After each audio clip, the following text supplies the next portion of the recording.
మల్లు రవి గారు MP ఉపర parliament కదా, కోదండ రెడ్డి గారు తను గతంలో ఎమ్మెల్యేగా పనిచేశారు. ఇప్పుడు రైతు కమిషన్ ఒక కాన్స్టిట్యూషనల్ బాడీకి రైతుల యొక్క ఏ విధంగా రైతుల శ్రేయోభిలాషగా తెలుసుకోవాలనే ఉద్దేశంతో తను ముఖ్యమంత్రి గారితో మాట్లాడి అందరూ కూడా కలిసి పెద్దలు మన గ్రామానికి వచ్చారు కోదండ రెడ్డి గారు. అదేవిధంగా బెల్లె నాయక్ గారు కాంగ్రెస్ పార్టీ జాతీయ గిరిజన విభాగానికి అధ్యక్షుడు. మేమంతా కలిసి ఇప్పుడు ట్రైకార్ అని మన గవర్నమెంట్ కార్పొరేషన్ వాళ్ళ హెల్ప్ చేయడానికి, లోన్స్ చేయడానికి, స్కీమ్స్ కి అన్నిటి కూడా తను కేబినెట్ హోదా కలిగినటువంటి చైర్మన్ పోస్ట్. మండల నాయకుడు, మన అందరు బ్లాక్ నాయకులు అందరం కలిసి మీ గ్రామానికి ఎందుకు వచ్చినామంటే, ప్రభుత్వం ఏదైతే కేటీఆర్ ఏదైతే ప్రచారం చేసి దమనకాండ చేసిందో మన ప్రాంతం లోపల, దాని గురించి మీకు ఎక్స్ప్లెయిన్ చేయాలి.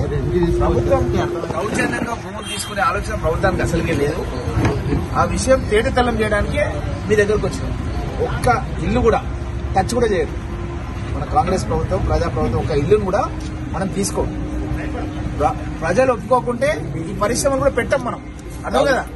ప్రజలు ఒప్పుకుంటేనే పెడతాం అన్నమాట. అది మీకు స్పష్టం చేయాలనేది ఉద్దేశం.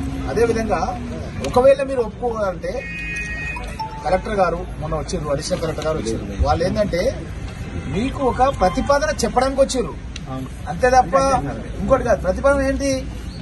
ఎగ్జాంపుల్ తాండూరు దగ్గర జనగుర్తి దగ్గర 12 లక్షలు 13 లక్షలు ఎకరానికి ఇచ్చారు. కలెక్టర్ గారితో నేను మాట్లాడితే మనం 17 lakhs వరకు ఇచ్చే ఆలోచనలో ఉన్నాం.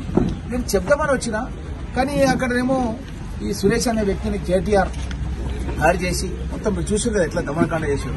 ఇంకా ముఖ్యమంత్రి గారు మీరు అడిగితే మీరు ఎక్కువ ఇచ్చే ఆలోచనలో కూడా ఉన్నాడు ముఖ్యమంత్రి గారు.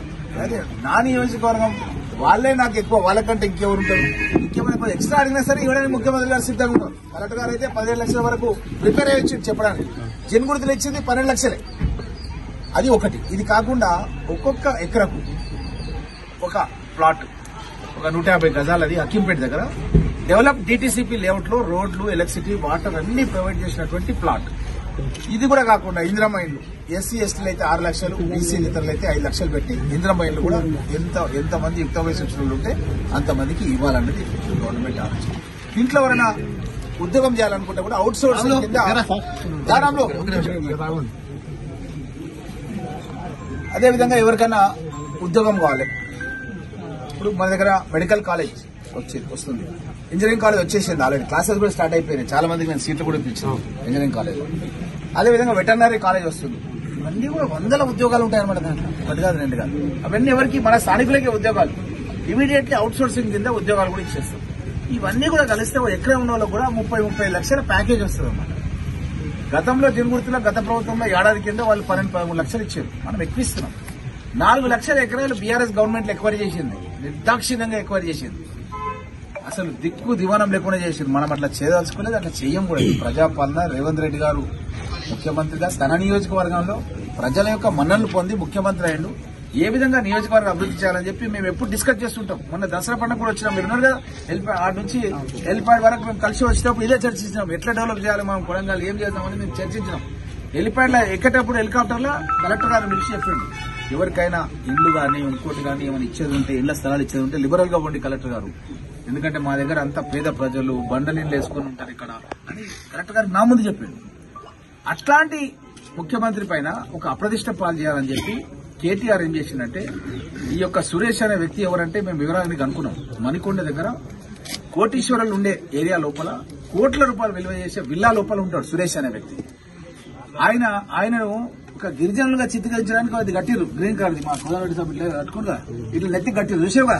అది చూసాక మన ప్రతీక్ జైన్ కలెక్టర్ అనుకున్నాడు, ఈయన గిరిజన నాయకుడేమో యువ నాయకుడేమో అని చెప్పి భూమి పోతుందేమో రైత. అసలు ఆయనకు భూమే లేదు మన దగ్గర, మీకు తెలుసు కదా. భూమే లేదు ఆయనకు. మొత్తం గవర్నమెంట్ రికార్డులో ఈ సురేష్ అనే వ్యక్తికి అసలు భూమే లేదు. ఆయన ఉంటున్న హైదరాబాద్ లో ఎలిటర్ వెళ్ళిపోయాడు. ఇదంతా కూడా ఆయనకు యూత్ ప్రెసిడెంట్ పోస్ట్ ఇచ్చి 3-4 నెలల కింద కేటీఆర్ ఆడిన నాటకం, నరేందర్ రెడ్డి ఆడిన నాటకంలో భాగస్వామ్యం చేసి ఈ కార్యక్రమాన్ని కేసీఆర్ నడిపిస్తుంది. వీళ్ళని ముంగల పెట్టి మొత్తం కూడా ఎందుకు ఇదంతా చేస్తుందంటే, మనం 300 కోట్లు కొడంగల్కు రుణమాఫీ చేసినాం. నాకు 260 కోట్లు వచ్చినాయి. వికారాబాద్ 250 వచ్చినాయి. తాండూరుకు 200 కోట్లు వచ్చినాయి. దగ్గర 950 కోట్లు మన వికారాబాద్ జిల్లాకు వచ్చినాయి. ఇవన్నీ వాళ్ళు ఇయ్యలే. అప్పుడు చారానా అని చెప్పి లాస్ట్ చారానా కొట్టేసారు, అది కూడా ఇయ్యలే వాళ్ళు. కాబట్టి అప్రతిష్ట పాలు వాళ్ళు అవుతున్నారు కాబట్టి మనని అప్రతిష్ట పాలు చేయాలన్న ఉద్దేశంతో ఇక్కడ ఏం చేశారంటే కలెక్టర్ను చంపాలనే ప్రయత్నం చేశారు. లేకపోతే కట్టుకొని వాడు ఎంత మంచిగా డ్రామా చేస్తున్నారంటే 10 కిలోమీటర్ల దూరం నుంచి మీరు వచ్చిర్రు, 10 నిమిషాలు మా దగ్గర మా గ్రామానికి వస్తే బాగుంటుంది సార్ అని ఈ విధంగా ఎట్లా చేసి రక్త కట్టించిండు దాన్ని. అది నమ్మి పాపం కలెక్టర్ గారు ఇక్కడికి వస్తే ఒక గెరిలా దానివల్ల నక్సలైట్లు ఏం చేస్తారంటే అసైన్మెంట్ టాస్క్ ఒకటి ఇస్తారు ఒకరికి, ఇంకో టాస్క్ ఇంకోరికి ఇస్తారు. వీళ్ళు కూడా అట్లా చేశారు. ఈ సురేష్ అనే వ్యక్తిని కేటీఆర్ ఏం చేసిండంటే కలెక్టర్ గారిని తీసుకురావడానికి ప్రయత్నం చేశాడు. ఆ తర్వాత ఎపిసోడ్ వేరే వాళ్ళకి అప్పచెప్పాడు. ఆ రాళ్లు రప్పలని వేసి సంపనికి ఇంకోనికి అప్పచెప్పాడు. అదృష్టవశాత్తు బయటపడ్డారు. నిజంగా కనుక దాడి జరిగి కలెక్టర్ గారి మీద అయితే నెక్స్ట్ జరిగేది ఏమైతుందంటే గన్మెన్స్ ఉంటారు. కలెక్టర్ గారు గన్మెన్ ఏం చేస్తాడు, ఫైర్ చేస్తాడు. ఎవరు చేసిన ఫైర్ చేస్తే అక్కడ ఎవరినో ముంగలు ఎవరిని పెడతారు, పేదవాళ్ళని ఎవరినో పెడతారు, రైతులను ఎస్సీలను పెట్టి ఏం చేస్తారంటే రేవంత్ రెడ్డి వాళ్ళ అల్లుడి గురించి ఈ భూమి తీసుకుని ఇట్లా చేసిందని ఒక కట్టుకథ అల్లి రాష్ట్ర వ్యాప్తంగా మొత్తం ఆందోళన స్టార్ట్ చేయాలి. ప్రతి జిల్లాల ప్రతి నియోజకవర్గంలో పేద వర్గాల నుంచి అని ఒక కుట్ర బండినరు. మహారాష్ట్రలో మేమంతా ఎన్నికలు ఉన్నాం.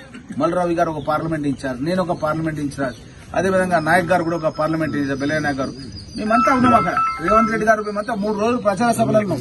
అక్కడ పోయి చెప్పాలి రేవంత్ రెడ్డి నియోజకవర్గంలో వాళ్ళ ఊర్లోనే కొట్లాట అయింది, వీళ్ళు రైతులను చంపేసిరని ఒకటి కట్టుకథ లాగా పోలీసుల ద్వారా షూటింగ్ చేపించారు. ఇట్లాంటి ఒక పెద్ద కథ అల్లి దాంట్లో విఫలమైపోయి దిక్కుతోచని పరిస్థితులలో ఈ రోజు ఏం చేయాలో తెలియక ఏం చేస్తున్నారంటే SC ST commission, human rights commission, ఈ విధంగా అన్ని కమిషన్ల పోయి లెటర్లు ఇచ్చి వాళ్ళని పంపిస్తున్నారు. మొన్న హుసేన్ నాయక్ వచ్చిండు, మన మైపాద్ అతను నాకు చాలా పరిచయం, నేను మాట్లాడిన కూడా ఆయనతో. అయితే వాళ్ళకి ఏం తెలియదు పాపం. ఇక్కడికి వస్తే మనోళ్ళు కూడా మన దేశానికి పోయి ఇచ్చిండు రిప్రజెంటేషన్.